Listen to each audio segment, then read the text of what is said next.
Before I begin the video, I will remind you to please click like if you like my content, and subscribe to our channel, tell a friend, and more importantly, go to our website and send us your email address to become a VIP, that we can send you announcements and VIP benefits that we'll think of as we go along.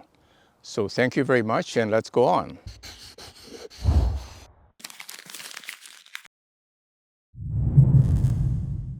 Hi, I'm Miltonchang of Bonsaiheirloom.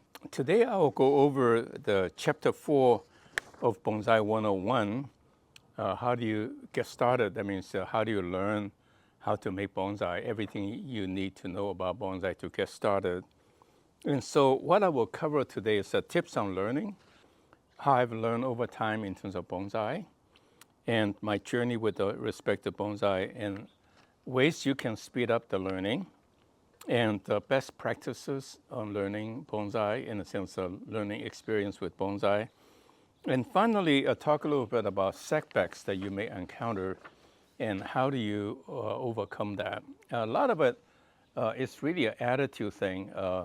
So for example, we talk about attitude in learning. If you're interested in bonsai, so first of all, if you take an interest in bonsai and committed to learning bonsai, then the learning gets faster. And be receptive to new ideas. And a lot of people kind of have their own opinions, from gardening or from greenhouse plants and all that. So my suggestion is to be receptive and then filter the input, because a lot of conventional wisdom are only half truth. They're almost right, because it's work right for somebody else may not be right for you. And then, so never reject ideas out of hand, but be receptive with humility, but also have your own judgment call to reject or accept, and for that matter, extrapolate what you have learned. And then also learn broadly. Learn about calligraphy, art, Chinese culture, Japanese culture, American art know-how, techniques, and then you can then cross-fertilize what you learned at different places, apply to your situation on hand. That's how you can really be creative, and then always begin with the end in mind when you work on a bonsai, is to study it, identify the opportunity, and then work on it to imagine how, with what you got at this point, to get to your ultimate decision, be it on height, the style, the shape, and so forth. For example, when you look at a bonsai, for example, to learn, you try to figure out what is behind the artist's mind. That means, what does the artist that made the bonsai want to evoke in your mind? And how did the tree get there the way it is, the environment it might have been? And that gives an active learning. You're thinking about it. So when you encounter a situation, you can apply what you know. So the cross-fertilization from a breadth of knowledge, and by your commitment and your observation of existing bonsai, the same when you read a bonsai book, that's how you learn, okay? Well, I hope you enjoyed the video so far. We got a lot more going on. This is about halfway. Please click like if you like my content, and subscribe to our channel, tell a friend, and more importantly, go to our website and sign up to become a VIP for goodies. A lot of the bonsai shapes actually define the cultural background of the people who are doing it. I remember went to a Chinese bonsai tour of China, people from all around the world, including some from Indonesia and so forth. And I must say, You know, when I think of Indonesia, I think of, the dancing girls with a kind of a finger like that. And to tell the truth, I was really amazed that the bonsai reflects some of that thinking in the artistic presentation of what they perceive. So again, I think it's so fascinating when you broaden the understanding of how you see things. So next thing I want to share with you is how I learned, more or less using that prototypical example. So I took bonsai classes, and that was teaching in actually local adult classes in Orange County, California. And then I qualified, in a sense, I became reasonable and was qualified to join the California Bonsai Society club, a Bonsai Society. And, and then you mingle with the bonsai masters and learn from them by asking a lot of them questions. Like I said, we're learning, you have to be inquisitive. You're committed to learning. And then, so I went to a lot of shows and workshops at the shows. That's an excellent place to learn, an excellent place to pick up a few bonsai. And I must have scanned and read hundreds of books, if not thousands, and that would be exaggeration, but many hundreds of books and magazines. I subscribe to several of them now, very few existing now, because bonsai is actually in the decline because everybody is too busy with their computers, spending time on the web. And, I can't say I read every word carefully, but I skimmed them and pick out the key things that as I skimmed them. There's so much to learn in the bonsai photo books, because there you get a general idea of what the bonsai needs to be look like, and you don't follow it. But when you see a tree, you can take pieces of the design from different photos that you've seen in the past, other people's bonsai, and put it into something creative of your own. On the word being creativity, actually, to tell the truth, innovation and creativity is far overblown. There's actually not much you can do that's totally new under the sun. By and large, it's a little bit of twist of what's in existence. So for example, our bonsai pot is really designed to save bonsai trees from drying out.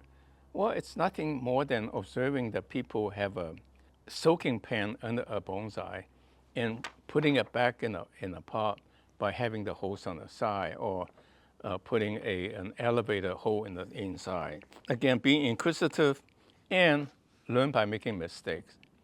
And that is the best way to learn, is by making mistakes. I have to admit, I killed a lot of trees, 100, maybe 10 at least, if not 100 bonsai trees in my 40-year worth of career into bonsai, because I refuse to follow the conventional wisdom, but rather trying out new ways to simplify the growing of bonsai. In the process, I kill trees. Many of my trees dried out because, I was taught to keep trees on the dry side. Well, I wasn't frustrated. I learned from it. I went and studied why the tree died and what happened and how can I do it differently. What I'm sharing with you is that, in fact, what I'm sharing with you is from expensive mistakes, costly mistakes I made, and innovate around that to get the best practice. So do listen to it. Hey, don't listen to what I said and do follow what I said, but take what I said, analyze it, extrapolate it, filter it, and then apply to your situation. That's active learning, and you will become the true master. You can teach me a few things, and I can, in some sense, refine my understanding with your input. Okay, so I want Bonsai Heirloom to be a community. We share ideas, okay? Develop an understanding and appreciation of the basics. Like in learning Chinese calligraphy, a child is trained to follow exactly stroke number 1, stroke number 2, stroke number 3, and you follow that exactly. You're not allowed to deviate at all from that. And when you really get good at calligraphy, get it doing the basic form, then you are free to flow to create your own free flow style, to become your own and to become the master. The same thing with bonsai. Respect the bonsai master that's teaching you. Don't reject what they say out of hand, but take it with a grain of salt and think about it, and then accept or reject and extrapolate what you learn. And that's how I learned. I really have done that. And then I often said, I really think the Japanese bonsai is becoming more of a craft. And yet I follow immediately almost by saying, I really admire what they've done because I can appreciate the infinite detail that went into every bonsai. So you don't take everything, at its face value, but really understand what's good and what's bad and accept and reject and build on. Then the other mistake I think people make, bonsai hobbyists, is to get too enthusiastic and starting to do too many bonsai. Every tree they come across, they started making bonsai. And another one, it's a bit of a mistake, I wouldn't say it's a mistake, is that you wind up buying cheap trees. I think focus on a few good ones. You buy a well-implemented bonsai, which I think there are very few actually, to tell you the truth. You get to enjoy immediately.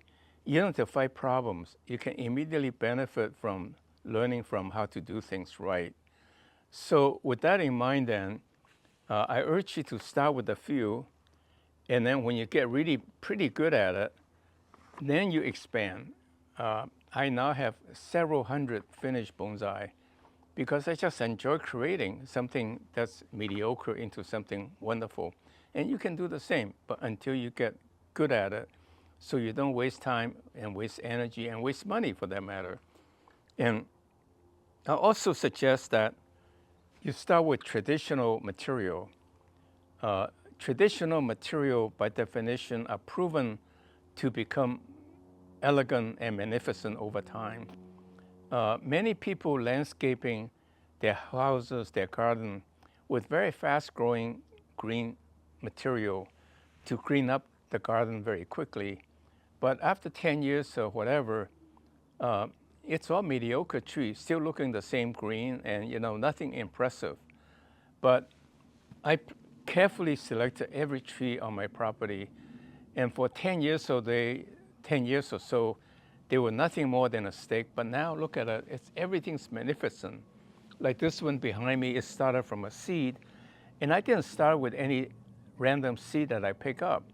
I went to UC Davis and studied what is their arboretum, very famous, very well known locally, to study what kind of tree they use, anchor the campus tree, and also what mature trees looks like in the arboretum. And I went and picked a seed from in front of my apartment, and this is a tree almost 30 years later. And again, be positive.